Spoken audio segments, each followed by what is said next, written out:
Okay, ચાલો recording ચાલુ થઈ ગયું. ઓમ નમો અર્યંતાણમ નમો સિદ્ધાણમ નમો આયર્યાણમ નમો વચાયાણમ નમો લોયે શવસાહુણમ મંગલમ ભગવાન વીરો મંગલમ ગૌતમો ગણી મંગલમ કુંદ કુંદાર્યો જૈન ધર્મોસ્તુ મંગલમ સર્વમંગલ માંગલ્યમ સર્વકલ્યાણકારકમ પ્રધાનમ સર્વધર્માણમ જૈનમ જયતુ શાસનમ નમઃ સમય સારાય સ્વાનુભૂત્યા ચકાસતે ચિત સ્વભાવાય ભાવાય સર્વભાવાંતરછિદે ઓમ નમઃ સિદ્ધેભ્યઃ નમઃ સિદ્ધેભ્યઃ નમઃ સિદ્ધેભ્યઃ.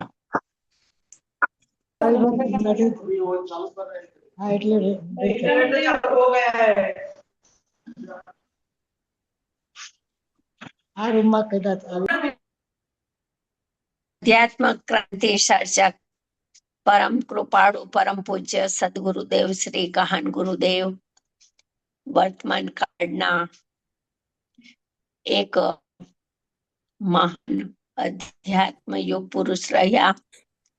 એમના સાનિધ્યમાં અનેક જીવો તત્વ માર્ગમાં આરૂઢ થયા અને ઘણા જીવોએ સ્વરૂપનું અનુસંધાન કરી આત્મ સ્વરૂપમાં કેલી કરી અને સ્વાનુભવ કરી અને ભવના ભાવ કરવાના મંડાણ કર્યા. એવા સર્વજ્ઞાની પરમાત્માઓમાંના એક પૂજ્ય ભાઈ શ્રી લાલચંદભાઈ થયા, જેઓ ગુરુદેવના પરમ શ્રદ્ધાની અને પૂજ્ય ગુરુદેવ શ્રીના રહસ્યના ઉદ્ઘાટક થયા. એમના શ્રી મુખેથી અમૃત ધર્યા છે, એનું સંકલન એટલે બુંદ બુંદમાં અમૃત. એમનો આપણે 80 નામનો બોલ આવ્યા છીએ, તો હવે આગળ ચર્ચા ચાલશે. 88 ઇન્દ્રિય જ્ઞાનમાં સ્વરૂપનો નિર્ણય થાય છે. અહીંયા ઇન્દ્રિય જ્ઞાન કીધું. ઇન્દ્રિય જ્ઞાન એટલે આ 5 ઇન્દ્રિયની વાત નથી. 5 ઇન્દ્રિયમાં સ્વરૂપનો નિર્ણય ન થાય. 5 ઇન્દ્રિય એ તો એકાંત પર પ્રકાશક છે, અને એ 5 ઇન્દ્રિયનો વિષય તો ખંડ ખંડ છે. સ્પર્શ ઇન્દ્રિયનો વિષય જેટલું ક્ષયોક્ષમ જ્ઞાન ઉઘડેલું છે એટલું સ્પર્શને જાણે. ચક્ષુ ઇન્દ્રિયનો ઉઘાડ એટલા વર્ણ ને રૂપને દેખે. એમ 5 ઇન્દ્રિય કર્ણ ઇન્દ્રિયો છે તો બધી ભાષા પરિજ્ઞાન ન જાણે, પણ અમુક ભાષાઓનું શબ્દોનું જ્ઞાન થાય ઉઘાડમાં. તો એ રીતે ઇન્દ્રિય જ્ઞાન તો એકાંત પર પ્રકાશક છે, પરને જ પ્રસિદ્ધ કરે છે. એટલે ઇન્દ્રિય જ્ઞાનમાં સ્વરૂપનો નિર્ણય થાય છે. એટલે ઇન્દ્રિય જ્ઞાન એટલે મનના સંગવાળું જ્ઞાન, મન સંબંધી વ્યાપાર. તો જે મન સંબંધી વ્યાપાર ચાલે છે, તો સંકલ્પ વિકલ્પ વિચાર બધા મનમાં ચાલે છે. ઇન્દ્રિય જ્ઞાન 5 સ્થૂળ ઇન્દ્રિય છે, એમાં વિકલ્પ ન ચાલે, એમાં હે ઉપાદેયનો નિર્ણય ન થાય, એમાં કોઈ વિવેક જ ન હોય.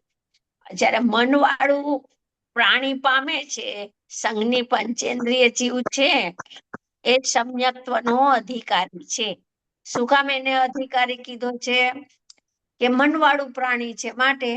તો મન શું કાર્યકારી છે? તો કે મન અનુભવ પૂર્વે સ્વરૂપનો નિર્ણય કરાવવામાં કાર્યકારી એટલું છે. મન વાળું પ્રાણી જ પામે સમ્યક્ત્વને. સંઘની જીવમાં મન વાળું પ્રાણી, બાકી કોઈ સંઘની જીવ નહીં. એટલે મન છે ઈ વિવેક વાળું છે. જેમ કે આપણે પ્લેન માંથી નીચે આવ્યા અને આપણો સામાન પટ્ટા ઉપર આવતો હોય તો આપણે કેમ આપણી જ બેગ ઉઠાવીએ, બીજાની બેગ ના ઉઠાવીએ? એ વિવેકી મન છે. આપણે ક્યાંય બાર ગામ ગયા હોય તો દોરી ઉપર કપડા નાખ્યા હોય તો આપણા કપડા જ ઉઠાવીએ, બધા ન સૂકતા હોય તો આપણે ન લઈએ. શું કામ? કે એમાં મનમાં એટલો વિવેક છે કે આ વસ્તુ મારી છે, બાકીની વસ્તુ પરાઈ છે. એમ મનવાળા પ્રાણી છે એ નિર્ધાર કરી શકે છે. તો કે કેવો? તો કે એના મનવાળા પ્રાણીના જ્ઞાનના ઉઘાડમાં છ દ્રવ્ય સંબંધી તત્વનો નિર્ણય યથાર્થ થાય છે. છ દ્રવ્ય સંબંધી જે ગુરુદેવ શ્રી કહે છે ને કે પરલક્ષી એક જ્ઞાનની પર્યાયમાં પણ એટલી તાકાત છે કે છ દ્રવ્ય એના જ્ઞાનમાં જણાય છે. કેવું જ્ઞાન? બહિરાત્માનું, બહિર્મુખી જ્ઞાન. એટલી તાકાત તો એ જ્ઞાનની પર્યાયમાં પણ છે, અજ્ઞાનીના જ્ઞાનમાં પણ. એટલે અહીંયા તો નિર્ણયની વાત છે, એટલે નિર્ધાર થાય છે, સ્વ પરનો નિર્ધાર થાય છે. દેવગુરુ શાસ્ત્ર સાચા એનો નિર્ધાર થાય છે. એને શું તત્વ કીધું, શું હે તત્વ છે, શું ઉપાદેય તત્વ છે, શું વિધિમાં લેવા જેવું છે, કોનો નિષેધ કરવા જેવો છે, એનો નિર્ણય થાય છે. એટલે ઇન્દ્રિય જ્ઞાન એટલે મન. જેમ કે 31મી ગાથામાં બધાને ઇન્દ્રિય કહી દીધું, તો ઇન્દ્રિય શબ્દ મન લેવાનું. મનમાં સ્વરૂપનો પરોક્ષ અનુમાન થાય છે. મનમાં મન છે એમાં એટલો બધો જ્ઞાનની શક્તિ ખીલવટવાળી છે કે મન પરોક્ષ રૂપે અનુમાનમાં શુદ્ધાત્માનો નિર્ણય કરી શકે છે કે શુદ્ધાત્માનું સ્વરૂપ અનાદિ અનંત કેવું છે એનો નિર્ણય થઈ શકે છે. માટે તેને તું સર્વથા ન ઉડાડતો. જેમ કે રાગ છે એ કેટલી સુધી નિષેધ કરતા કરતા લઈ જાય કે અવસ્તુ છે ત્યાં સુધી નિષેધ કરીએ. રાગ છે એ કેવો છે? તો કે કજાત છે, વિજાત છે, અને રાગ છે એ જળ છે, અચેતન છે. એવા ઘણા પ્રકારે રાગનો નિષેધ થાય. પણ રાગ જેટલો મન માનસિક જ્ઞાનનો એટલો નિષેધ ન કરવાનો. એટલે એક પડખું જ્ઞાનનું આવું સ્વરૂપ સંઘની પંચેન્દ્રિય પાસે આટલો જ્ઞાનનો વિકાસ ઉઘાડ છે. એ ઉઘાડ દ્વારા એ ઉઘાડને તું સાધન બનાવીને સ્વરૂપનો નિર્ધાર કર. એ કેવું છે અહીંયા તો. એટલે એમાં નિર્ણય થઈ શકે છે, પરોક્ષ અનુમાન થઈ શકે છે. માટે તું તેને સર્વથા ન ઉડાડતો. હે છે, હે છે, હેય જ છે. વાત તો સાચી છે. અનુભવના કાળે કોઈ વસ્તુ રહેતી નથી. મન પાવે વિશ્રામ. મનનો વ્યાપાર પણ અટકી ગયો, મનનો વ્યાપાર વિરામ પામી ગયો, મન ત્યાં નથી. માટે મનનો નિષેધ તો કરાવવાનો છે, પણ નિર્ણયમાં કાર્યકારી મન છે. માટે એને તું ઉડાડજે નહીં. જે સવિકલ્પ ભેદનાન કરે છે તેને નિર્વિકલ્પ થવાનો અવકાશ છે. જો આ વ્યવહાર બતાવ્યો. અનંત કાળથી બધાનો પ્રશ્ન છે ને કે પેલા કેવો વ્યવહાર હોય, પેલા શુભ ભાવ તો હોય ને, અનુભવ પેલા આવા ભાવો તો હોય ને. તો અહીંયા કે છે જે સવિકલ્પ ભેદનાન આ વ્યવહાર, સવિકલ્પ ભેદ જ્ઞાન, વિકલ્પમાં પણ ભેદ જ્ઞાન. ભેદ જ્ઞાનમાં પણ બે વસ્તુ, એક મારી વસ્તુ કઈ ને એક પરાઈ વસ્તુ કઈ. એનું હે ઉપાદેય કરે છે, એમાં વિધિ નિષેધ કરે છે, એમાં એનું મન એમાં રંગાયેલું છે. અને પોતાની મહિમાની ઘડતર વાળું જ્ઞાન છે સવિકલ્પ ભેદ જ્ઞાન. તેને નિર્વિકલ્પ થવાનો અવકાશ છે. આવો વ્યવહાર અનુભવ પૂર્વે વ્યવહાર કેવો હોય? તો કે આવો અનુભવ પૂર્વે અનુમાનનો વ્યવહાર હોય, અને જેને અનુમાનમાં ભગવાન આત્મા પરોક્ષ અનુભૂતિમાં આવે છે એને નિર્વિકલ્પ થવાનો અવકાશ છે. બરાબર? એટલે નિશ્ચય વ્યવહારની સંધિ કરી. નિશ્ચય પૂર્વે વ્યવહાર કેવો હોય? શુભ ભાવ કરવો એ વ્યવહાર છે જ નહીં, એ વ્યવહાર બતાવ્યો જ નહીં અહીંયા.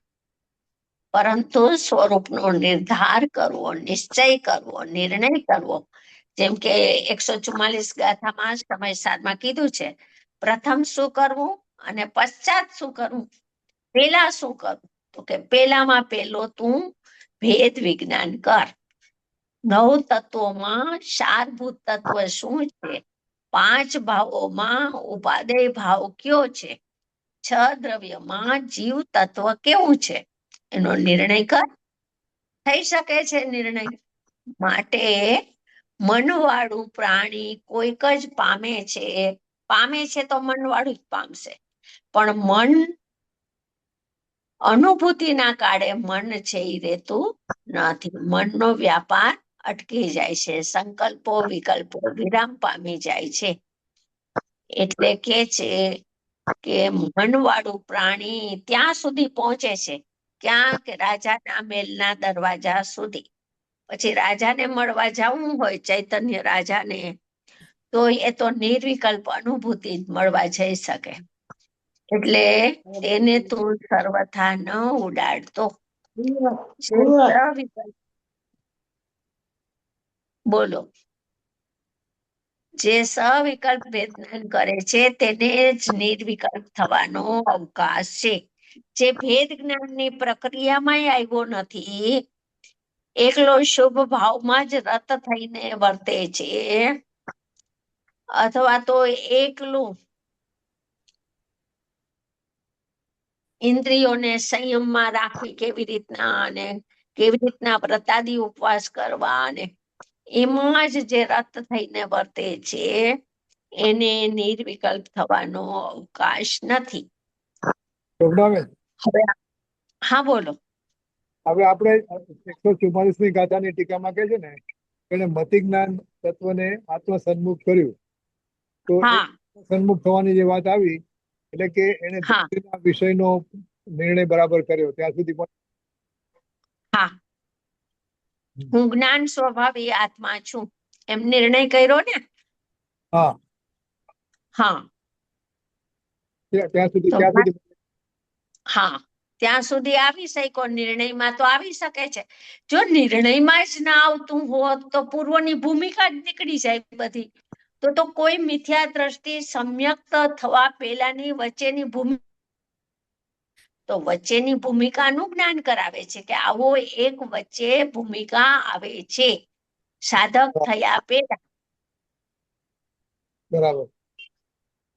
ત્યાર પછી શુદ્ધ જ્ઞાનની વાત આવે છે. ત્યાર પછી એમાં શુદ્ધ જ્ઞાન આવી ગયું. 89. એટલે મતિ જ્ઞાન તત્વને આત્મસન્મુખ કર્યું, એટલે એમાં વાત આવી. અને પછી જે શુદ્ધ જ્ઞાનની વાત કરે છે એમાં ક્યાં શું ફરક પડે છે? હા, મતિ જ્ઞાન છે ને એમાં તો ખાલી અવગ્રહી ને ધારણા એવા ભેદ પડે છે મતિ જ્ઞાન સન્મુખને. પણ ખરેખર તો શ્રુતના વિકલ્પો, શ્રુત જ્ઞાન છે ને એ મતિ જ્ઞાન કરતા વધારે વિકાસ વાળું જ્ઞાન છે. અને શ્રુત જ્ઞાનમાં છે ને હેય ઉપાદેય કરવાની શક્તિ છે. મતિ જ્ઞાનમાં હેય ઉપાદેય નથી થતું એટલું. મતિ જ્ઞાનની એક સ્થિતિ બતાવે છે કે શ્રુત પેલા મતિ હોય છે, મતિ પૂર્વક જ શ્રુત થાય છે. તો મતિ જ્ઞાન કેટલા ને વિષય બનાવે છે ને કેટલા ઉઘાડવાળું છે. એટલે મતિ જ્ઞાનને આત્મસન્મુખ કર્યું.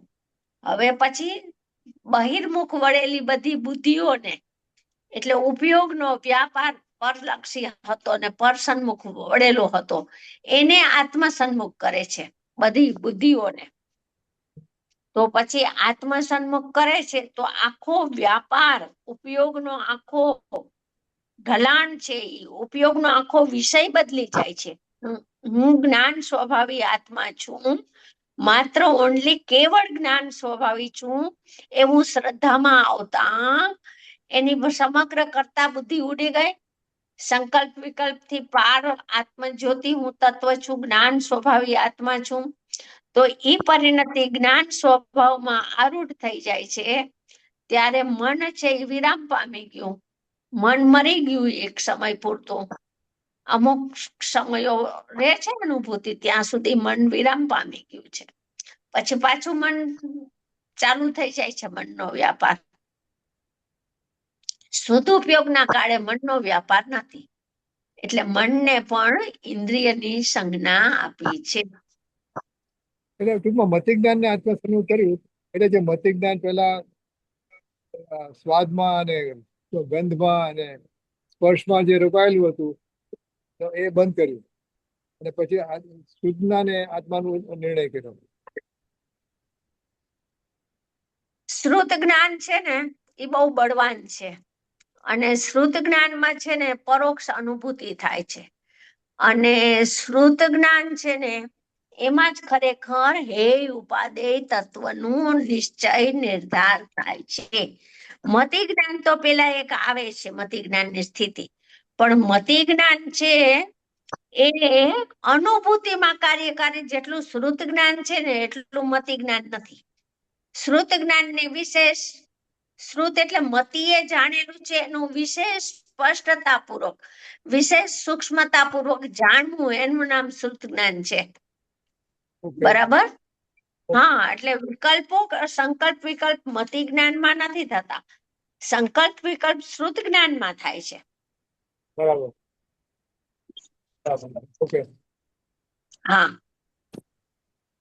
89 નંબર 1 આત્મા શુદ્ધ પર્યાયનો કર્તા છે તે ઝેર છે.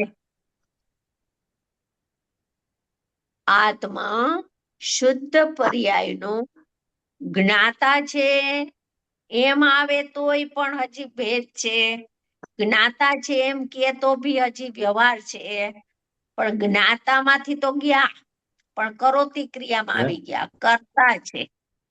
આત્મા શુદ્ધ પર્યાયનો કર્તા છે. આત્મા કેવો દેખાણો? કરનાર, કરોતી ક્રિયા વાળો દેખાણો.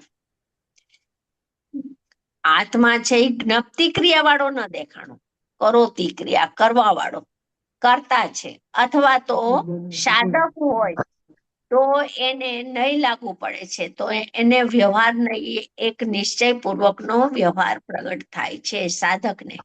તો સાધકને કરતા નહીં અને સાથે અકર્તા નહીં, બે એક સાથે જોડકું ઊભું થાય છે. તો સાધક છે એ કરતા નહીં, રાગને કરે છે, શુદ્ધ પર્યાયને કરે છે, એમ કરતા નહીંથી એમ જાણે છે પણ કરતા નહીં દ્વારા કરતો નથી. કરતા નહીંમાં પણ જાણવું આવે. હંમેશા નહીંનો ધર્મ એક સમજવાનું કે નહીંનો ધર્મ જાણવું છે. કરવાની વાત જૈન દર્શનમાં નથી, કરવાની વાત ઉપર ચોકડો છે, મીંડું નથી મૂકવાનું. એટલે આત્મા શુદ્ધ પર્યાયનો કરતા છે એવી વાત આવે છે, જીનાગમમાં આવે છે. નિયમસારમાં પરમાત્મા પ્રતિક્રમણ અધિકારમાં કીધું કે આત્મા શુદ્ધ પર્યાયનો કરતા છે, તે ઉપચાર છે, વ્યવહાર છે. અહીંયા કે છે ઝેર છે. વ્યવહાર તો અજ્ઞાનીને સત્યાર્થ અનંતકાળથી લાગ્યો છે, એટલે તો સ્વભાવ સુધી પહોંચી નથી શકતો, એટલે એને માટે તો ઝેર છે. ને જ્ઞાની કરતા નહીંથી કરે છે એવો ઉપચાર કરવામાં આવે છે. જ્ઞાની પણ જ્ઞાતા છે, જ્ઞાની પણ થતા ભાવોનો ઉપજતા પરિણામનો જ્ઞાની જ્ઞાતા છે, કરતા નથી. કરતા ધર્મ એટલે કરે પરિણામે શો કરતા, જે પરિણમ્યું એને કરતા કહેવામાં આવે છે. પરિણયમાં એનું નામ કરતા. કરતા એટલે કંઈક કરવું એવું તો છે નહીં. આત્મા શુદ્ધ પર્યાયનો કરતા છે, નિર્મળ પર્યાયનો કરતા છે, એ પણ ઉપચાર છે. ઉપચારથી કીધું.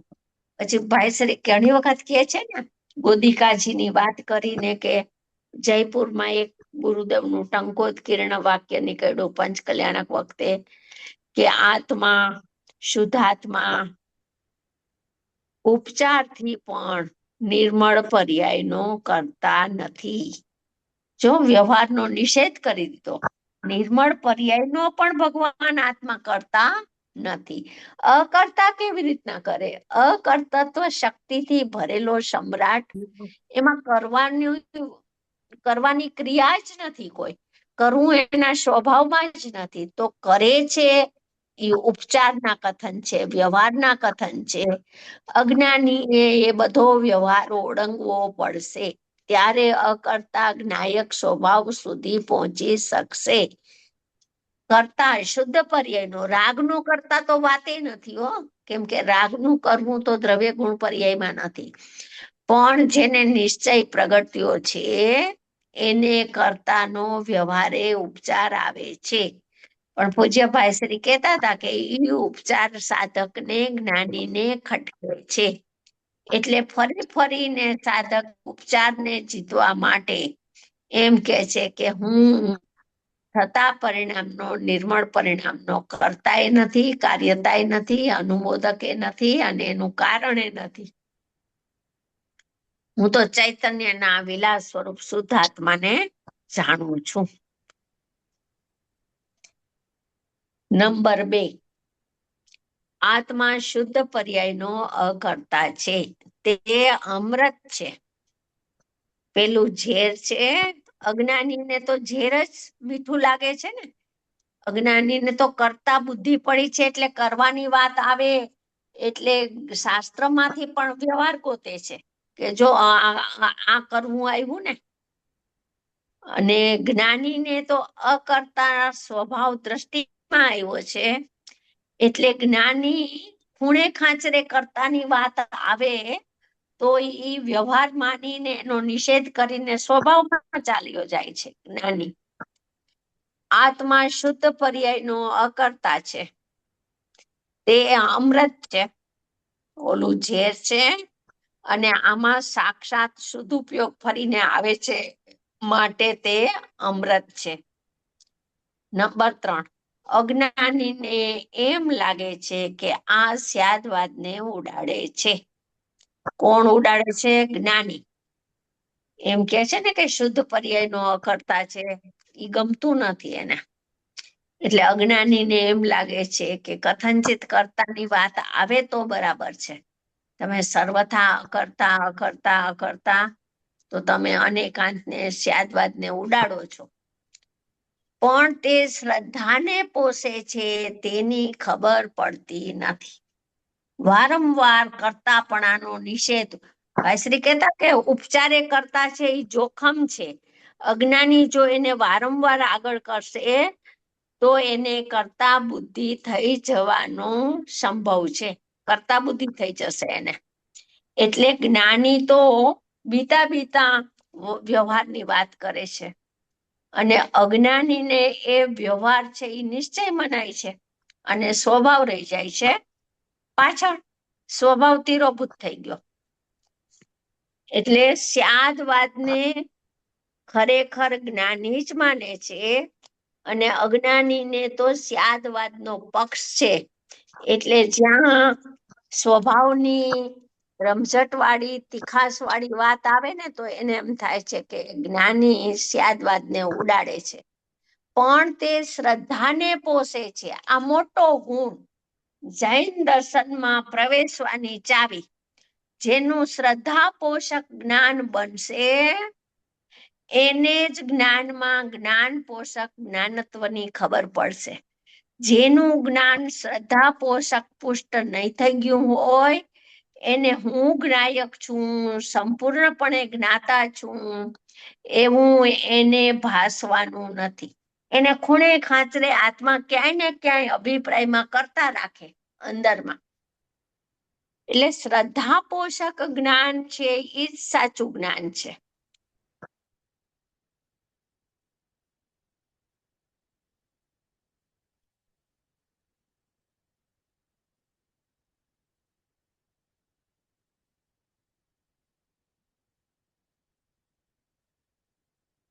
એ જ્ઞાની શું કરે છે એ અજ્ઞાનીને ખબર જ નથી પડતી. જ્ઞાની શ્રદ્ધાને પોષે છે અને અજ્ઞાનીને થાય છે કે આ તો નિશ્ચયાભાસ જેવો થઈ ગયો. જો આવું નિશ્ચયાભાસ પણ એને ભાસે છે. ચાલો, આ બોલ પણ આપણો થઈ ગયો 89. હવે એમાં કઈ પૂછવું હોય તો પૂછો, નહીતર આપણે 90 બોલમાં જઈએ છીએ.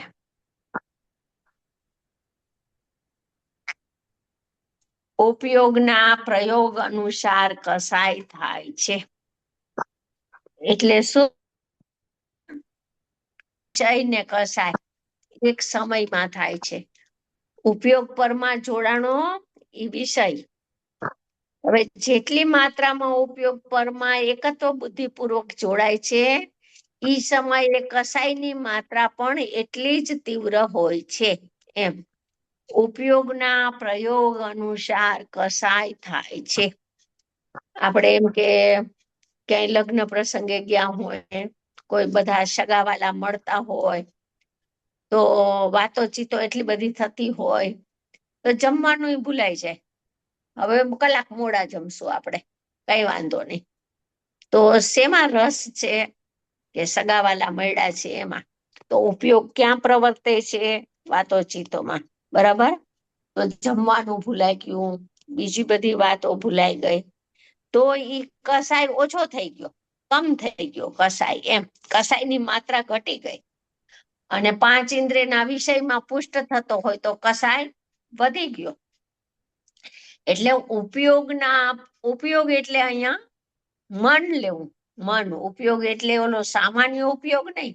ઉપયોગ એટલે વિશેષ ઉપયોગ, મનવાળો વ્યાપાર. ઉપયોગના પ્રયોગ અનુસાર કસાય થાય છે. જેટલી માત્રામાં ઉપયોગ પરમાં જોડાય તેટલો કસાય થાય છે. જોડાણ બધાને એક સરખું ના હોય. એટલે દરેક વ્યક્તિ છે તો પ્રવચન સાંભળતા હોય આપણે, તો ઉપયોગની એકાગ્રતા પ્રવચનમાં કેટલી છે એ બધાની સરખી ના હોય. પ્રવચન તો એક જ સરખું બધાને વાગે છે, પણ બધાનો ઉપયોગ એક સરખો જોડાતો નથી. કોઈ છે તો સૂક્ષ્મમાં સૂક્ષ્મ ન્યાયો પકડે છે, આખો કલાક પ્રવચનમાં એકાગ્રતાથી સાંભળે છે, એક પણ વાક્ય ચૂકાતું નથી. અને કોઈ છે તો સાંભળવા ખાતર સાંભળે છે, ઉપરથી સાંભળે છે. બરોબર? તો બધા સાંભળનારા જેમ સરખા ના હોય, એમાં બધાના ઉપયોગમાં ફેરફાર છે. એમાં બધાના ઉપયોગમાં, વ્યાપારમાં, જોડાણમાં ફરક છે. કોઈ એકદમ ઓતપ્રોત થઈને સાંભળે છે પ્રવચન, અને કોઈ મોટા ઉપરથી જાડા મનથી સાંભળે છે. તો એ પ્રમાણે કસાય થાય છે.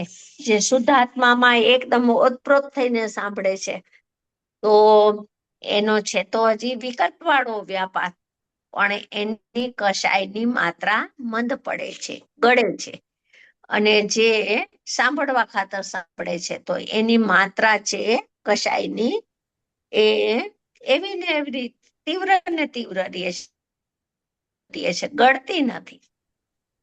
એટલે અહીંયા કે છે, પરંતુ મૂળ વાત એ છે કે આ વાત તો કરી આપણે કે ઉપયોગના પ્રયોગ અનુસાર કસાય થાય, પણ મૂળ હવે વાત કહીએ અમે તો બીજી છે. મૂળ વાત એ છે કે અંદરના ઊંડાણની વાત એ છે કે પરને જાણે તો પરમાં જોડાય ને. એ ઉપયોગ જે પરને જાણવા ગયો છે, એ ઉપયોગ આત્માનો છે જ નહીં, એ તો અનાત્મ ભાવ છે. એટલે કે છે પરને જાણે. પરને જાણવાનો મારા ઉપયોગનો સ્વભાવ જ નથી. જ્ઞાનની પર્યાયનો સ્વભાવ જ પરને જાણવાનો નથી. એમ જેના જ્ઞાનમાં આવે તો પછી પરમાં જોડાય છે. એ મારું જ્ઞાન ક્યાં છે? એ તો બહિર તત્વ છે, એ તો ખંડ જ્ઞાન છે, એ તો ભાવેન્દ્રિય છે. મારું જ્ઞાન તો મને જાણવાનું છોડીને પરને જાણવા કદી ગયું નથી, વર્તમાનમાં જતું નથી, ભાવિ કાળે જવાનું નથી. એમ મૂળમાં ઘા મારવાનો છે. જ્ઞાન સ્વભાવને અગ્ર કરવાનો છે. જ્ઞાનનો મૂળ સ્વભાવ, ઓરિજિનલ સ્વભાવ, એનો જ્ઞાતા સ્વભાવ ભલે સ્વ પર પ્રતિભાસમય હોય, પણ પરની સન્મુખ પરને જાણવાનો કોઈ જ્ઞાનનો સ્વભાવ છે જ નહીં. તો પરને જાણતો જ નથી, તો પછી પરમાં જોડાવાની વાત પણ રહેતી નથી. એટલે કે પરને જાણે તો પરમાં જોડાય ને, પણ હું કદી પરને જાણવા ગયો જ નથી. એવું અંદરમાંથી જ્ઞાન સ્વભાવનો નિર્ધાર અને જોર આવે એને, તો એ જીવ સમ્યક સન્મુખ થઈ જાય છે. એટલે મૂળમાં ઘા મારવાનો છે. પેલા હું જાણું છું ને હવે હું જાણવાનું બંધ કરું છું ને હવે હું પાછો ઉપયોગને ફેરવું છું ને, એવી મોડી ઢીલી પાતળી વાત ઉપદેશની નહીં. હું જાણવા ગયો જ નથી, સીધો મૂળમાં ઘા માર એમ કે છે. ચલો, આ પણ બોલ આપણો થઈ ગયો. તો હવે આમાં કઈ પૂછવું હોય તો પૂછો. શોભનાબેન, હા બોલો. તો જો આ ઉપયોગની વાત આવી ને, એટલે આપણો ઉપયોગ તો વિશેષ ઉપયોગ જ હોય, રાઈટ? આપણે જેટલું જાણીએ કરીએ બધું છે એ વિશેષ ઉપયોગ જ છે. હવે જ્યારે એમ કે છે કે ઉપયોગ અનુસાર કસાય થાય છે, એટલે આપણો વિશેષમાં જે ઉપયોગ છે એ અનુસાર કસાય થાય છે, બરાબર? કારણ કે પરલક્ષી છે. હવે જ્યારે વિશેષ જ્યારે સસ્વન્મુખ થાય છે, ઈ પણ વિશેષ ઉપયોગ જ છે, પણ ઈ સ્વસન્મુખ થયો. એટલે ત્યાં આગળ જે 15મી ગાથામાં વાત આવે છે ને, કે ત્યાં જે વિશેષ ઉપયોગ છે ઈ જે સ્વસન્મુખ થયો, એને ઈ છે ને સામાન્ય ઉપયોગને મળતો છે, એટલે ઈ પ્રમાણે ત્યાં સામાન્ય ઉપયોગ સુધી પહોંચીને પછી જ્ઞાયક સુધી પહોંચવો, એમ વાત છે. એટલે જો આપણે જો વિશેષ ઉપયોગનું કહીએ, વિશેષ ઉપયોગ પરસન્મુખ છે કે સ્વસન્મુખ છે, ઈ પ્રમાણે અનુભવ થાય, રાઈટ? અનુભવ સ્વસન્મુખ હોય તો અનુભવ થાય. એટલે મારું કહેવાનું એમ છે કે આમાં સામાન્ય ઉપયોગ તો આમ સામાન્ય ઉપયોગ વસ્તુ તો આપણે તરત જ ઉપયોગ પર્યાય પ્રગટે એવી તરત જ વિશેષ થઈ જાય છે. એ જ સમયે. એટલે વધારે તો વિશેષ ઉપયોગ પર જ આપણે લક્ષ કરવાનું છે, અને વિશેષ ઉપયોગ કઈ બાજુ છે ઈ પ્રમાણે સામાન્ય ઉપયોગ જેવો ઈ થઈ ગયો એટલે જ્ઞાયક જેવો થઈ ગયો, એમ. એટલે એમાં એવું છે કે વિશેષ ઉપયોગમાં જ બધું કાર્ય થાય છે, અને પરિણમન વિશેષમાં જ હોય છે. કાં ઇન્દ્રિય કાં અતિન્દ્રિય પરિણમન વિશેષમાં જ હોય છે. સામાન્ય તો સ્વભાવ રૂપ જ છે. એને ન તો શુદ્ધ થવું છે ને ન તો અશુદ્ધ થયો છે. ન તો ઈ બંધ માર્ગમાં નિમિત્ત થાય છે, ન તો ઈ મુક્તિ માર્ગમાં નિમિત્ત થાય છે. ઉપયોગ લક્ષણ પણ એટલું નિરપેક્ષ પારિણામિક પર્યાથિક ના પારિણામિક ભાવે રહેલું છે કે ઉપયોગ પણ વિશેષ નો કરતાય નથી ને વિશેષ પરિણામમાં કારણ પણ નથી. એટલો ઈ જ્ઞાયક ભાવ, પરિણામી અનાદિ અનંત પરિણામી જ્ઞાયક ભાવ નિરપેક્ષ જુદો રહી ગયો છે. હવે જ્ઞાનીઓ કે શાસ્ત્રમાં આચાર્ય દેવ ક્યારેક લક્ષણના સ્વભાવથી તમને લક્ષ સુધી પહોંચાડે, અને ક્યારેક છે તો નવતત્વથી ભેદજ્ઞાન કરાવીને સીધા જ્ઞાયકમાં પહોંચાડે. ક્યારેક છે તો ઇન્દ્રિય જ્ઞાન, ખંડ જ્ઞાન, ભાવેન્દ્રિય વિશેષ જ્ઞેયાકાર જ્ઞાન એનાથી જુદાઈ કરીને સ્વભાવમાં પહોંચાડે, બરાબર? એટલે વિશેષ ઉપયોગમાં જેમ શુદ્ધાત્માના નિર્ધાર થાય છે, શુદ્ધાત્માનું ગ્રહણ થાય છે, શુદ્ધાત્માનું ગ્રહણ એટલે પરોક્ષ અનુમાન થાય છે, એમ શુદ્ધાત્માનું લક્ષણ કેવું છે અનાદિ અનંત એનો પણ નિર્ધાર થાય છે, બરાબર? એટલે ઈ નિર્ધાર ને નિર્ણય ને કાર્ય બધું વિશેષમાં થાય છે, પણ ઈ વિશેષ પોતાને નથી જોતું. વિશેષ હું સામાન્ય જ્ઞાયક ઉપયોગ છું એમ વર્તમાન પર્યાથિક નહીંનો પારિણામિક ભાવ ઉપયોગ એને નથી જોતું, પણ એ વિશેષ જુએ છે ત્રિકાળી અનંત ગુણમયી એકત્વમયી શુદ્ધાત્માને, કે આ જ હું છું, અનંત ગુણમયી ચૈતન્ય તત્વ જ હું છું. હવે એવો નિર્ધાર કરેલો જીવ ઉપયોગનો પણ નિર્ધાર કરે છે, નવ તત્વનો પણ નિર્ણય થાય છે, સ્વપરનો પણ નિર્ણય થાય છે, દેવગુરુ શાસ્ત્રનું સ્વરૂપ કેવું હોય એનો પણ નિર્ણય થાય છે. આ નિર્ણયમાં તો જેવું સ્વરૂપ છે એવું એને વિચારમાં નક્કી કર્યું છે. એનાથી વિપરીત સ્વરૂપ નક્કી ના હોય. સ્વરૂપ જેમ છે એમ બરોબર યથા તથ્ય નક્કી કર્યું. એટલે વિશેષ ઉપયોગ છે, એ વિશેષ ઉપયોગને જ 15મી ગાથામાં સામાન્ય જ્ઞાનનો આવિર્ભાવ કીધો છે. એનું નામ અતિન્દ્રિય જ્ઞાન, અને વિશેષ જ્ઞાનનો તિરોભાવ એનું નામ ઇન્દ્રિય જ્ઞાન, મનવાળું પરિણમન એનો તિરોભાવ. એટલે ઈ બે આવિર્ભાવ ને તિરોભાવ વિશેષની જ વાત છે, અને સામાન્ય જ્ઞાન એટલે અતિન્દ્રિય જ્ઞાન. ત્યાં અતિન્દ્રિય જ્ઞાન ને ઇન્દ્રિય જ્ઞાનની જ વાત છે. ઉપયોગ એટલે પર્યાથિક એનો લક્ષણ રૂપ ઉપયોગ પારિણામિક ભાવરૂપ છે, એ ક્યાંય 15મી ગાથામાં લીધો નથી. સામાન્યનું સામાન્ય એવું ઉપયોગ લક્ષણ, સામાન્ય જ્ઞાયક ભાવ એનું સામાન્ય લક્ષણ વિશે, એટલે સામાન્યની અપેક્ષાએ ઉપયોગને વિશેષ કહેવાય, જ્ઞાયકની અપેક્ષાએ પર્યાથિક નહીંના પારિણામિકને વિશેષ કહેવાય. પણ એને તમે હવે સામાન્ય કયો તો વિશેષ શું? તો કે ઇન્દ્રિય જ્ઞાન, અતિન્દ્રિય જ્ઞાન એ વિશેષ થઈ ગયા. એટલે 15મી ગાથામાં જ્ઞેયાકાર જ્ઞાનનો તિરોભાવ ને સામાન્ય જ્ઞાનનો આવિર્ભાવ જે છે એ વિશેષમાં થયું, તો એ અતિન્દ્રિય જ્ઞાન નવું ખીલું પ્રગટ થયું, એનું નામ સામાન્યનો આવિર્ભાવ છે. કેમ કે વેદનમાં છે એ વિશેષ જ્ઞાન જ આવશે. સામાન્ય ઉપયોગ લક્ષણ પર્યાથિક નો પારિણામિક ભાવ, પારિણામિક ભાવ દ્રવ્યનો હો કે પરિણામનો હો, એ વેદન ગમ્ય નથી. પહેલી વાત એ નક્કી રાખજો. બહુ સરસ.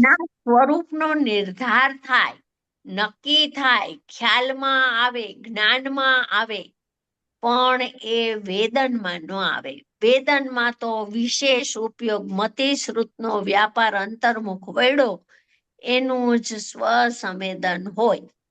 બરાબર? બહુ સરસ. એટલે જે સામાન્ય શબ્દ વાપરો છે ને, ત્યાં આપણે અતિન્દ્રિય જ્ઞાન લેવું, સામાન્ય ઉપયોગ ન લેવો, એમ 15મી ગાથાનો ભાવ છે. હા, અચ્છા, હા, બરાબર, બહુ સરસ. ચાલો હવે કઈ કોઈને પૂછવું હોય તો પૂછો. નહીં એટલે છે ને ગુરુદેવે એવી રીતે લીધું છે, અને ભાઈશ્રી પણ એમ જ કે છે, પણ જરાક હું કન્ફ્યુઝ થઈ ગઈ હતી કે ત્યારે ભાઈશ્રી સામાન્ય ઉપયોગને પ્રદાન કરતા હતા કે આ અતિન્દ્રિય જ્ઞાનની વાત હતી. એ હવે જરાક ક્લિયર થઈ ગયું. સામાન્ય કીધું. બરાબર, રાઈટ. નથી લેવો ને ઉપયોગ એ નથી લેવો, પણ સામાન્ય જ્ઞાન પ્રગટ કોના આશ્રય થયું? તો જ્ઞાયકના આશ્રય થાય.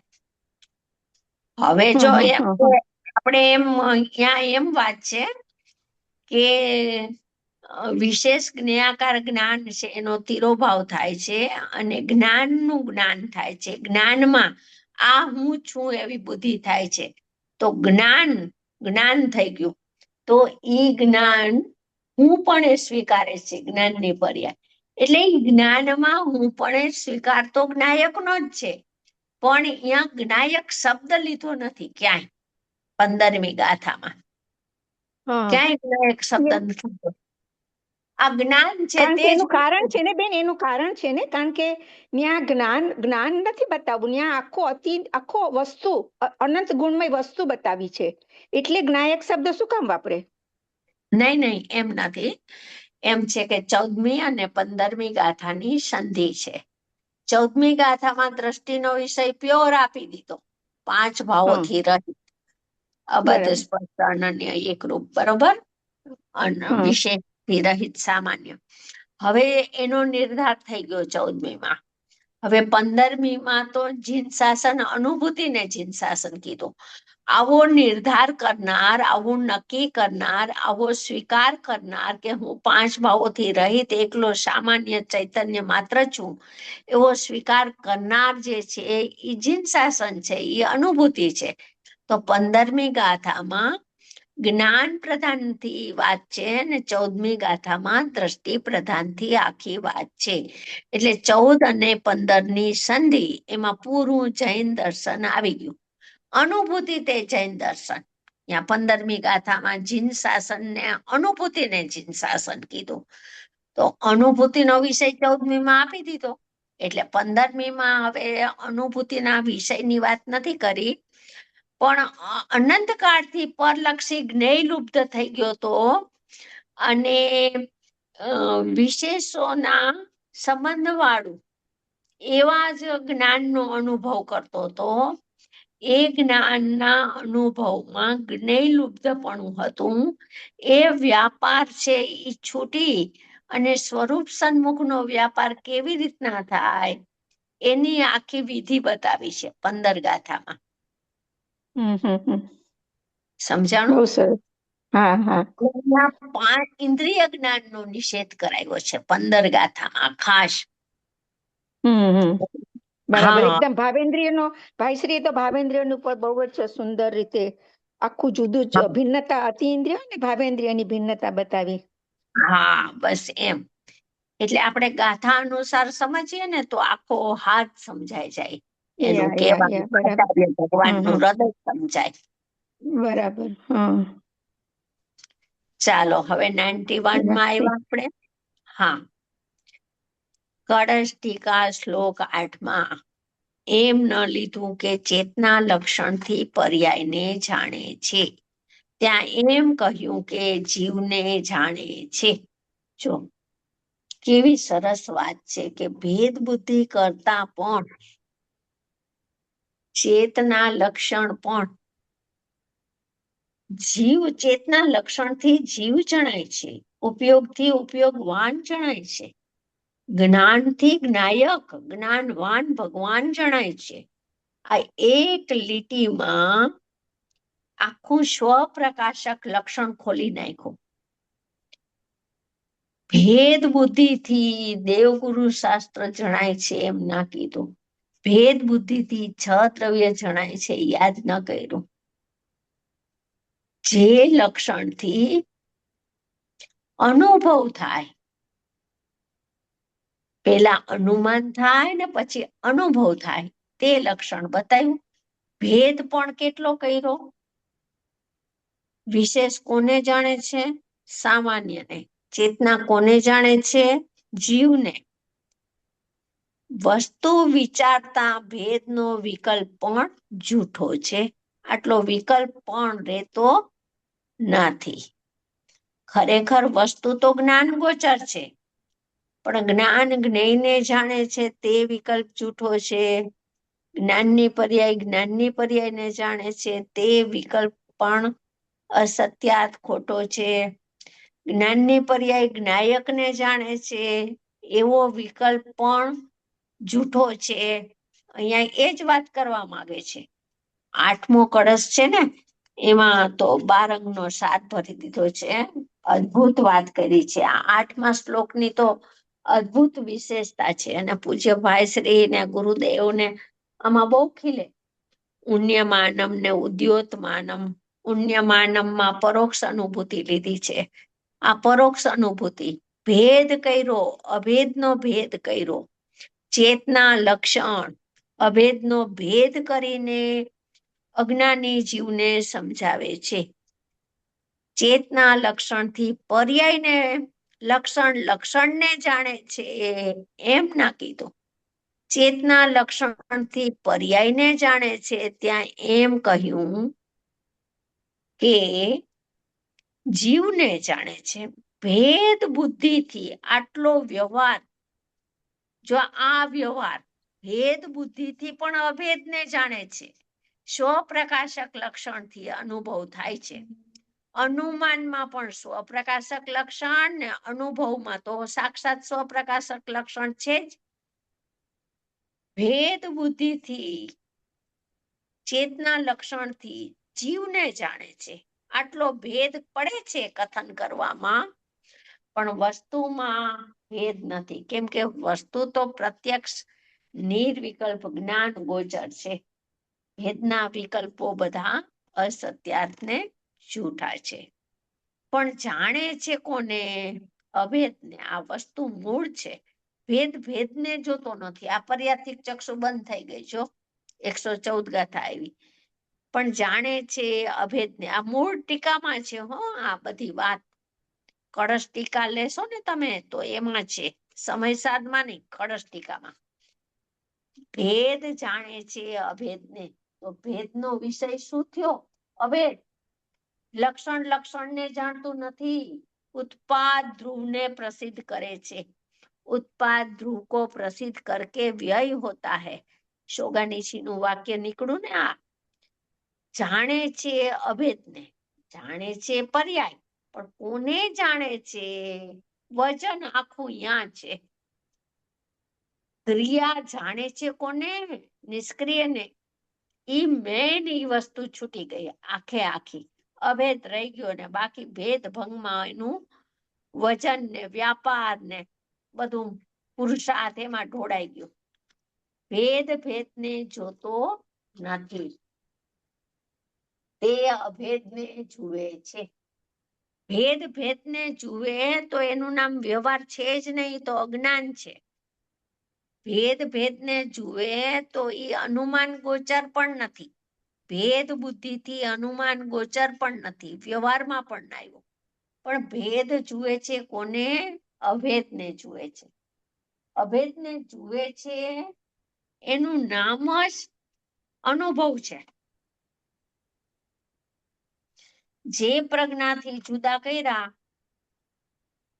મોક્ષ અધિકારમાં છે, જે પ્રજ્ઞાથી જુદો કર્યો એ જ સાધન છે. એ જ પ્રજ્ઞાથી આત્માને ગ્રહણ કર્યો. તો ચેતના લક્ષણ તો રાખ્યું, લક્ષણ તો જેવો છે એવું જ છે, પણ લક્ષણ છે એનો વિષય શું છે? તો કે એકલો નિરપેક્ષ નાયક. એનો વિષય અલગ તો નહીં, પણ લક્ષણનો વિષય લક્ષણ પણ નહીં. આ કેવી અદ્ભુત વાત છે. આ વાત ઉપર જો એનું વીર્ય છે ઈ અહીંયા રોકાઈ જાય ને સ્થિર થઈ જાય તો એને ચૈતન્ય વસ્તુ હાથમાં આવી જાય, જ્ઞાનમાં આવી જાય, પ્રત્યક્ષ જ્ઞાન ગોચર થઈ જાય. એવી વાત છે આ બધી. બહુ અદ્ભુત વાત. એમની પરોક્ષ અનુભૂતિમાં પણ એકલું સ્વ લીધું, સ્વપર પ્રકાશક યાદ ન કર્યું આચાર્ય ભગવાને, રાજમંત્રી સાહેબે, અને આ પાગલ સ્વપર પ્રકાશક ની પાછળ આખું એનું વીર્ય રેડી દીધું અનંત કાળથી. ભેદ પણ જુએ છે અભેદને, મન વડે કડી લે છે એ વાત છે.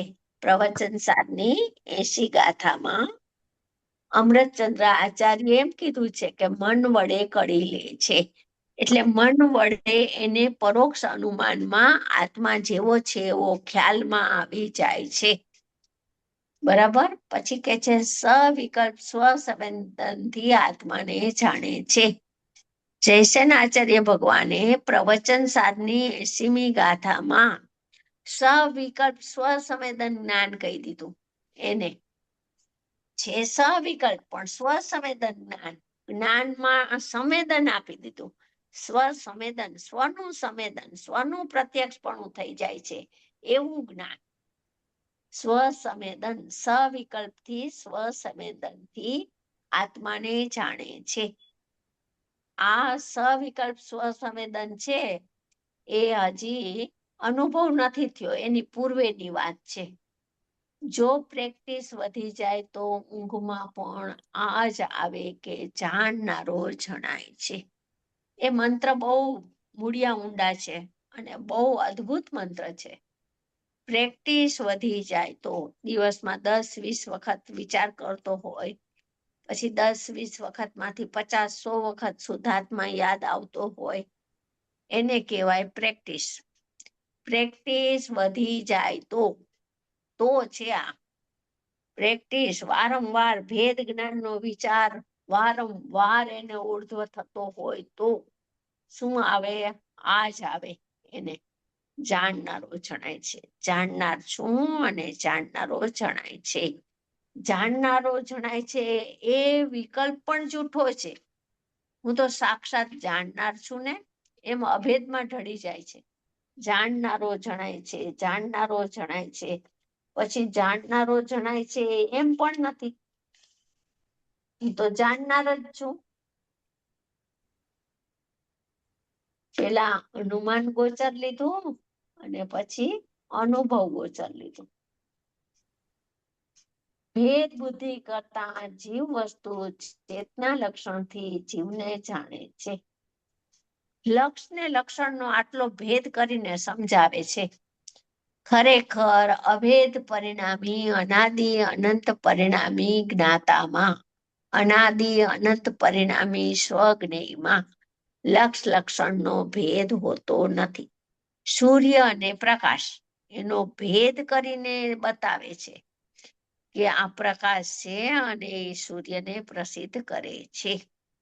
ઘટપટને નહીં, પૃથ્વીને નહીં, એમ અસ્થિ નાસ્તિ અનેકાંતથી પ્રકાશનું સ્વરૂપ સમજાવે છે.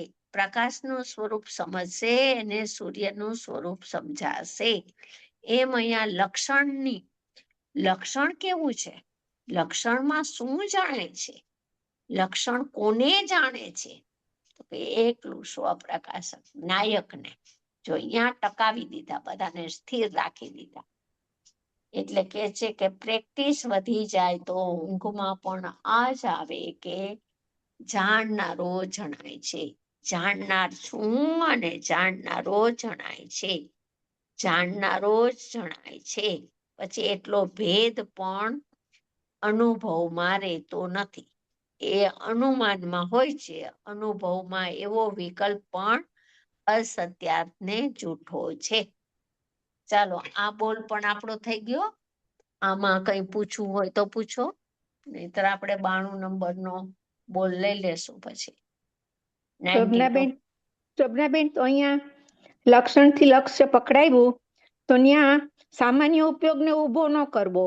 વિશેષમાં જેમ થયું કે હું આવો હતો 14મી ગાથા વાળો અને હું જાણનાર છું. અહીંયા છે ને સામાન્ય ઉપયોગ લીધો છે. અહીંયા છે ને અનુમાનમાં લાવે છે ને હવે તો એને ઉપયોગ, પોતાનો ઉપયોગના સ્વભાવને જુએ છે.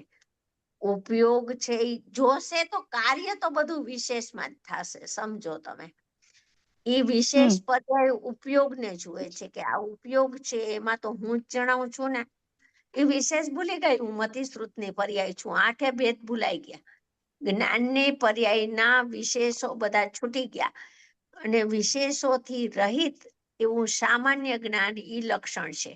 વિશેષ લક્ષણ નથી ખરેખર. જો વિશેષ લક્ષણ કહેશો તો અવ્યાપ્તિ, અતિવ્યાપ્તિ, અસંભવ દોષ લાગુ પડશે. કેમ કે કેવલ જ્ઞાન છે એમાં બીજા 7 જ્ઞાનનો અભાવ છે.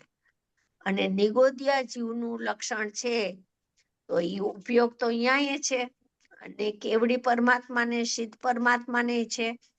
તો સર્વ જીવોમાં જે જોવા મળે, સર્વ જીવોમાં વ્યાપક થઈને જોવા મળે એને સામાન્ય ઉપયોગ લક્ષણ કહે છે. સમ્યક જ્ઞાન તો કોઈને હોય કે ન હોય, પણ ઉપયોગ લક્ષણ વગરનો કોઈ જીવ ન હોય. જીવ કોઈ લક્ષણ વગરનો જોવા ન મળે. સાકર હોય ને એનું લક્ષણ મીઠાશ ગાયબ હોય એમ ન હોય. સુવર ન હોય ને લીંબુ હોય ને એની ખટાશ ન હોય એમ ન હોય. લક્ષણ ને લક્ષ્ય તાદાત્મ છે. કેની અપેક્ષાએ? સ્વજ્ઞેયની અપેક્ષાએ, પરિણામી જ્ઞાયકની અપેક્ષાએ. બરાબર? એમાં જુદાઈ નથી, પણ ભેદ કરીને સમજાવે છે. અનાદિ અનંત પ્રકાશ સૂર્યમાં પ્રતિષ્ઠિત છે. અનાદિ અનંત પ્રકાશ સૂર્યને જ પ્રસિદ્ધ કરતો પ્રગટ થાય છે. એમાં ક્યાં આપણને શંકા થાય છે? બિલકુલ નથી થતી.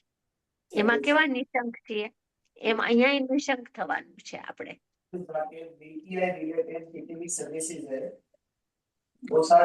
તો શોભનાબેન, તો જો 14મા કળશમાં એમ કીધું કે અખંડ અને અનાકુળ જેવો ત્રિકાળી વાતમાં છે એવો જ ઉપયોગ અખંડ અને અનાકુળ છે, તો ન્યા વિશેષ ઉપયોગ લેવો ને.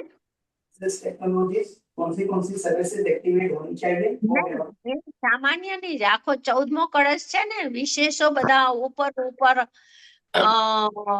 ઉઠે છે. વિશેષો સ્વભાવમાં પ્રતિષ્ઠા પામતા નથી, એ તો ઉપર તરે છે. ઈ તો કળશ 11માં આવ્યું બેન, ઈ તો 11મા કળશમાં આવ્યું, પણ 14મા કળશમાં જે તેજ 11મો એમ યાદ નથી, 14મો એમ યાદ નથી. મેં એવો સ્વાધ્યાય હમણાં કર્યો ન હોય, મેં ભાઈના કે ગુરુદેવના એ પ્રવચન હમણાં સાંભળ્યા ન હોય, પણ મને ખબર છે કે એમાં પ્રતિષ્ઠા પામતા નથી, ઉપર તરે છે. ત્યાં દ્રષ્ટિનો વિષય આપવો છે. તેજ પુંજમાં એકલો ત્રિકાળી ધ્રુવ ભગવાન આત્મા મહ 4 વખત યાદ કરીને ગુરુદેવ કહે છે કે અહીંયા દ્રષ્ટિનો વિષય આપવો છે.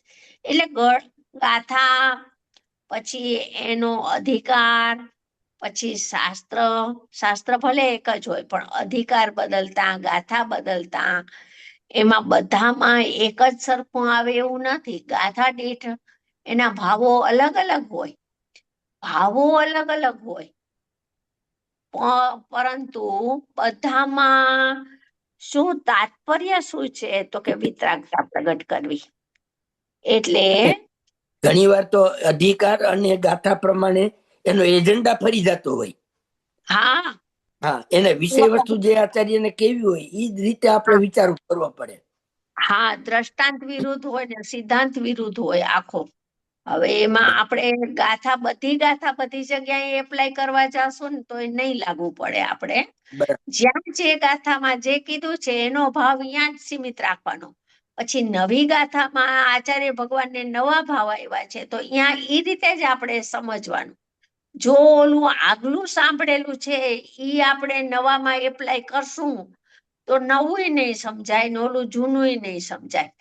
એટલે જ્યાં શોભનાબેન, ઈ વાત તમારી બરાબર, પણ જો અહીંયા આગળ 14મી ગાથા 14મા શ્લોકમાં આચાર્ય કે છે કે જે ઉત્કૃષ્ટ તેજ પ્રકાશ અમને હો, કે જે તેજ ચૈતન્યના પરિણામનથી ભરેલું છે, જેમ મીઠાની કાંકરીથી.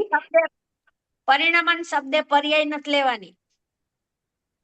અચ્છા, અંદરના ત્રિકાળ પરિણામન પર્યાય નહીં, એવો સ્વભાવ ભરેલો છે. ગુરુદેવ ચોખ્ખું કહે છે કે આ દ્રષ્ટિના વિષય એમાં પરિણામન શબ્દ આવશે, અવસ્થા શબ્દ આવે, અવસ્થાઈ આવે, એમાં ક્યાંય પર્યાય નથી લેવાની. જ્યાં દ્રષ્ટિનો વિષય આપતા હોય ને ત્યાં શબ્દ ભલે એવો હોય, પણ ભાવ ભાષણમાં તો ત્રિકાળી વિષય જ લેવાનો. ત્યાં પરિણામન શબ્દ પર્યાય નથી. હા, એટલે ઓલું પરિણામ ત્રિકાળ પરિણામન છે, કારણ શુદ્ધ પર્યાય વાળું ઈ વાળું. કારણ શુદ્ધ પર્યાયનો ભેદ પણ નથી કરતા જ્ઞાની. પૂજ્ય ભાઈને સાંભળો કેટલી લીધી કારણ શુદ્ધ પર્યાય. કેટલી લીધી કારણ શુદ્ધ પર્યાય. ઉષાબેન, મને એવું લાગે કે જ્યાં ગુરુદેવ ને ભાઈ દ્રષ્ટિનો વિષય બનાવે ને ત્યાં તમે જો પર્યાય ને સેજ પણ આગળ કરીને તો દ્રષ્ટિનો વિષય તૂટી જશે, હાથમાં જ નહીં આવે. નહીં, પણ મને છે ને એમ થાય છે કે 15મી ગાથામાં વધારે જ્ઞાન પ્રધાન છે, અને ત્યાં પાછું વાક્ય એમ આવ્યું કે જો આ મીઠાની કાંકરી એક ક્ષારરસની લીલાનો આલંબ કરે છે, તેમ જે તેજ એક જ્ઞાનરસ સ્વરૂપને આલંબે છે, જ્ઞેયોના આકાર રૂપે ખંડિત થતું નથી. એટલે મને એમ થયું કે જ્ઞેયોના આકાર અને જ્ઞાનાકારથી આપણે વર્તમાન જ્ઞાન પર્યાયમાં જ્ઞેયાકારથી જ્ઞાનાકાર તરફ લઈ જાય છે. ઈ જે જ્ઞાન જે છે જ્ઞાનાકાર, ઈ જ્ઞાન અખંડિત છે. મારું સમજણ એમ થઈ. પણ તમે એમ કહો છો કે ઈ એમ ન લેતા ત્રિકાળ જ્ઞાન લેવું, ત્રિકાળ જ્ઞાન રૂપ પરિણામન એમ. નહીં, ના, એવી કઈ વાત નથી. આ ત્રિકાળ જ્ઞાન ને કોણે કીધું? એ આખું 15મી ગાથા અનુભૂતિ જૈન શાસન છે. સ્વાનુભવ થયો, સદુપયોગ થયો, નવી વાત છે. અહીંયા ત્રિકાળ ની વાત જ નથી કાંઈ. એને જૈન શાસન કીધું છે, અનુભૂતિને, સ્વાનુભૂતિને.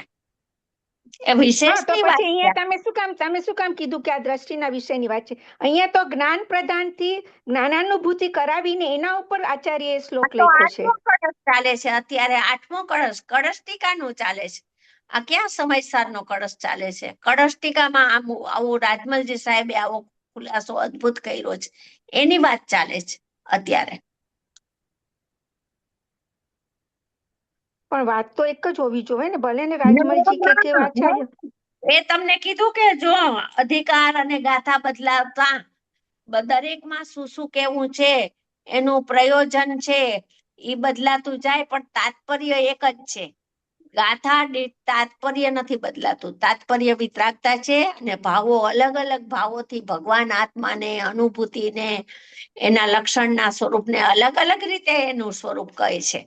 એમ તમે દરેક જગ્યાએ એક જ વિષય લેવા જાશો તો ક્યાંય મેળ નહીં પડે, અને ક્યાંય ઘાલમેલ કરવી નહીં કોઈ દિવસ, કે આ ગાથામાં આમ છે તો અહીંયા આમ છે.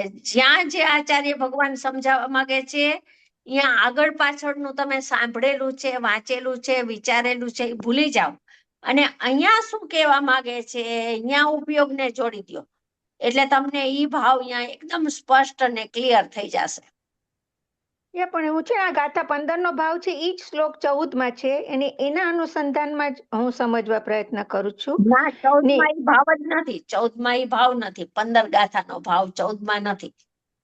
નહીં, 14માં શ્લોકમાં. હા, 14માં શ્લોકમાં. ઈ મારે સમયસાર લઈને ખોલીને જોવું પડે. હા, તમે જોજો. ઓકે, ભલે. હા, હું અત્યારે કારણ કે ત્યાં છે ને બધું જ્ઞેયોના આકાર રૂપે ખંડિત થતું નથી. પછી અવિનાશીપણે અંતરંગમાં અને બહારમાં પ્રગટ દેદીપ્યમાન છે, અને જે સ્વભાવથી કોઈએ રચ્યું નથી, હંમેશા જેનો વિલાસ ઉદયરૂપ છે, એકરૂપ પ્રતિભાસમાન છે, એવા જ્ઞાનની વાત કરી. હા, તો હશે જ્ઞાન સ્વભાવનું કર્યું હશે આચાર્ય ભગવાને એમાં ઉલ્લેખ, પણ મને અત્યારે ઈ ખબર નથી, એટલે હું કાંઈ ન કહી શકું. Okay, okay. હા, 9 વાગી ચાલો, 9 વાગી. આપણો ટાઈમ થઈ ગયો છે. હાજી. વાણી કે જ્ઞાન સે સોચે લોકાલો, શોવાણી મસ્તક સદા પરમ પરમ મંગલકારી કલ્યાણકારી વિતરાગી છીનવાણી માતનો જય હો. જય હો. અનંત અનંત ઉપકારી કૃપાળુ કહાન ગુરુદેવ જય હો. જય હો. સદગુરુદેવના સાનિધ્યમાં રત્નત્રયને પામેલા સર્વ જ્ઞાની ધર્માત્માઓનો જય હો. સત્ય વિતરાગ દિગંબર જૈન ધર્મનો જય હો. જય જયકાર હો. ચલો, આવતા રવિવારે, આવતા ગુરુવારે સેમ ટાઈમ. હા, બરોબર. શોભનાબેન, જય જિનેન્દ્ર. જય જિનેન્દ્ર બધાને. જય જિનેન્દ્ર. જય જિનેન્દ્ર, શોભનાબેન. Thank you. રજનીભાઈ, કઈ એનાઉન્સમેન્ટ કરો છો? રજનીભાઈ. ના, કહું છું 3 કર્યા આપણે, 88, 88, 89, 90. હા, હવે 91 આવશે. હા, બસ. બરાબર. Okay, okay. રેકોર્ડિંગ ઓકે, ચાલો. જય જિનેન્દ્ર. બંધ કરું.